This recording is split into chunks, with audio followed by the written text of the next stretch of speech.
ಎಲ್ಲರಿಗೂ ನಮಸ್ಕಾರ.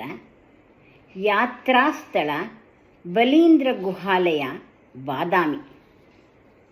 ಬಾದಾಮಿ ಎಂದೊಡನೆ ಕರ್ನಾಟಕವನ್ನು ಆಳಿದ ಹೆಮ್ಮೆಯ ಚಾಲುಕ್ಯರ ರಾಜರ ಮತ್ತು ಅವರ ವಂಶಸ್ಥರ ನೆನಪು ಬರುತ್ತಾರೆ.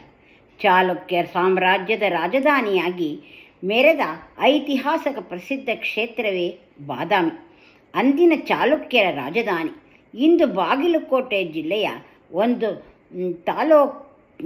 ತಾಲೂಕು ಆಗಿದ್ದು ಕರ್ನಾಟಕದ ಪ್ರಮುಖ ಪ್ರವಾಸಿ ತಾಣಗಳಲ್ಲಿ ಒಂದಾಗಿದೆ.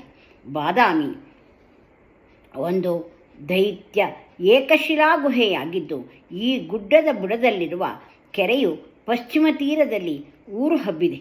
ಗುಡ್ಡದ ಮೇಲೆ ಕೋಟೆಯು ಚಾಲುಕ್ಯರ ಕಾಲದ ದೇವಾಲಯಗಳು ಕಟ್ಟಡಗಳು ಇವೆ. ಕೆರೆಯ ಉತ್ತರದ ದಡದ ಮೇಲೆ ಬಂಡೆಯೊಂದರ ಮೇಲೆ ಅಪ್ಪ ಅರೆಮಟ್ಟದ ಶಾಸನವಿದ್ದು ಹತ್ತಿರದ ಇನ್ನೊಂದು ಬಂಡೆಯ ಮೇಲೆ ಪಲ್ಲವ ಜಯಶಾಸನ ವರ್ಮನ ಶಾಸನವನ್ನು ಇಲ್ಲಿ ನೋಡಬಹುದು.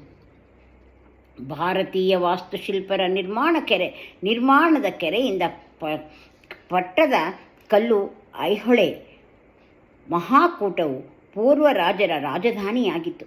ಇಲ್ಲಿನ ಶಿಲ್ಪಗಳು ಕಲೆಯನ್ನು ಕಣ್ಣು ತುಂಬ ಬಣ್ಣಿಸುತ್ತದೆ.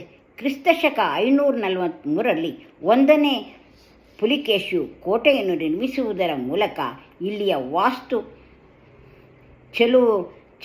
ಚಟುವಟಿಕೆಗಳು ಪ್ರಾರಂಭವಾದವು. ಗುಹಾ ನಿರ್ಮಾಣದ ಕಾರ್ಯವನ್ನು ಪ್ರಾರಂಭಿಸಿದರು. ಶೈವ ಗುಹಾ, ವೈಷ್ಣವ ಗುಹಾ, ನೈಸರ್ಗಿಕ ಗುಹೆಗಳು ಪ್ರಮುಖ ಆಕರ್ಷಣೀಯವಾಗಿದೆ. ಬಾದಾಮಿಯ ಶಿವ ಹಾಗೂ ವಿಷ್ಣುವಿನ ದೇಗುಲಗಳು ಆಕರ್ಷಣೀಯವಾಗಿದೆ. ಬಾದಾಮಿಯು ಶಿವ ಹಾಗೂ ವಿಷ್ಣುವಿನ ದೇಗುಲಗಳ ತವರೂರು, ಗುಹಾಂತರ ದೇವಾಲಯಗಳ ನಾಡು.